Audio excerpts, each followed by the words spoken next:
ஸ்தோத்திரம். கர்த்தர் அடியேனும் ஒரு வார்த்தை கொடுத்து பேசுறதுக்கு குருவைக்காக கொடான நன்றி. கர்த்தர் தாமே இந்த 7வது வார்த்தை ஒப்புவித்தல் என்ற வார்த்தை எனக்கு கொடுத்திருக்கார். வசிக்க கேட்போம். லூக்கா 23:46. மகா சத்தமாய் கூப்பிட்டு சொன்னார். இப்படி சொல்லி தன் ஜீவனை விட்டார். கர்த்தர் பாருங்க அருமையா, பிதாவே உம்முடைய கைகளில் என் ஆவியை ஒப்புவிக்கிறேன் என்று மகா சத்தமாய் சொல்லி இப்படி சொல்லி தன் ஜீவனை விட்டார். அவர் கர்த்தர் மாம்சத்திலே நமக்காக திருப்பி வந்து பிதாவானவராக இருந்தவர் மாம்சத்துல நமக்கு திருப்பி வந்து நம்மளுடைய பாடுகள் எல்லாம் ஏற்றுக்கொண்டாரு. எப்படிப்பட்ட பாடுகள்னா அது சும்மா அரைகிறதோ கிள்றதோ இல்லை, ரத்தமாய் வடிகிற ஒரு வேதனையான ஒரு பாடுகள்.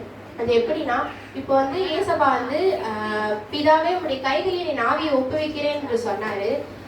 பிதா வேற ஏசப்பா வேறன்னு இல்லை, 2 பேருமே ஒரே இதுதான். அவர் ஒரு வசனத்துல சொல்லியிருப்பாரு, பிதாவும் அவரே, குமாரனும் அவரே, பரிசுத்த ஆவியும் அவரேன்னு சொல்லியிருப்பாரு. கர்த்தர் தன்னுடைய தெய்வ தன்மையை விட்டு, ஆவியானவர் பிதாவானவர்ன்ற தன்மையை விட்டு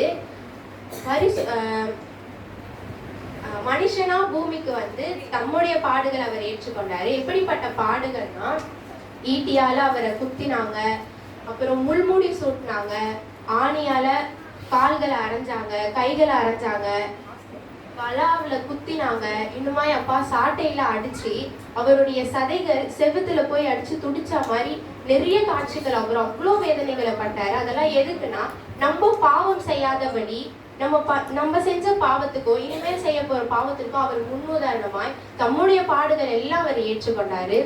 அந்த மாதிரி ஒரு தெய்வம் நமக்கு இருக்கவே முடியாது. அவர் ரொம்ப பரிசுத்தமானவர். நமக்காக அவ்வளோ பாடுகளையும் நிறைய ஏற்றுக்கொண்டாரு. அந்த மரண தருவாயில கூட பிதாவே உங்களுடைய கைகளில் என் ஆவியை ஒப்புவிக்கிறேன் என்று மகா சத்தமாய் சொன்னாரு.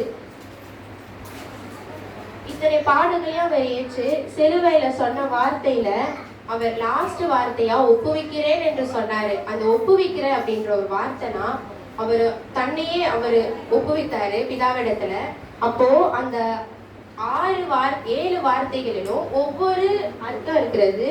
மன்னிப்பு, முதல் வார்த்தை மன்னிப்பு, 2ஆம் வார்த்தை ரட்சிப்பு, 3ஆம் வார்த்தை அரவணைப்பு, 4ஆம் வார்த்தை அங்கலாய்ப்பு, 5ஆம் வார்த்தை தவிப்பு, 6ஆம் வார்த்தை அர்ப்பணிப்பு, 9ஆம் வார்த்தை 7ஆம் வார்த்தை ஒப்புவித்தல். இந்த மாதிரி இத்தனை காட்சிகளையும் நமக்காக அவர் செஞ்சாரு. கர்த்தர் இம்மாட்டும் நம்மளை உதவி செஞ்சுட்டு ஒவ்வொரு இதுவாய் நம்ம ஆசீர்வதிக்கிறாரு. இத்தனை பாடுகளே ஏற்றது எதுக்காகனா, நம்ம ஒரு பாவம் செய்யாத இருக்கிறபடி நம்மளை இது பண்ணாரு. எப்படின்னா, இப்போ நான் ஒரு கொலை செஞ்சுட்டேன் அப்படின்னா அதுக்கான பாவத்தை நான் தான் ஏத்துக்கணும். நான் ஒருத்தனை அடிச்சுட்டேன் இல்லை கிள்ளிட்டேன்னா அந்த பாவத்தை நம்ம தான் ஏற்றுக்கணும். ஆனால் ஏசப்பா தன் மகனோட பாவத்தை நான் ஏற்றுக்கிறேன்னு சொல்லிட்டு அவ்வளோ பாடுகளை ஏற்றுக்கொண்டார். கடைசியா கர்த்தர் ஒப்புவித்தல் என்று சொன்ன வார்த்தை நம்ம இனிமே பாவம் பண்ணாம இருக்கணும்னு சொல்லி கர்த்தர் அவருடைய ஜீவனையே பிதாவிடத்துல ஒப்புவித்தார்.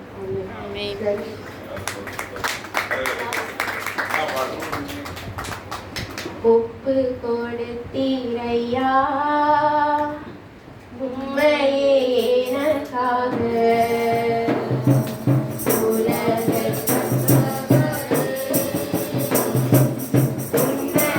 பலியாக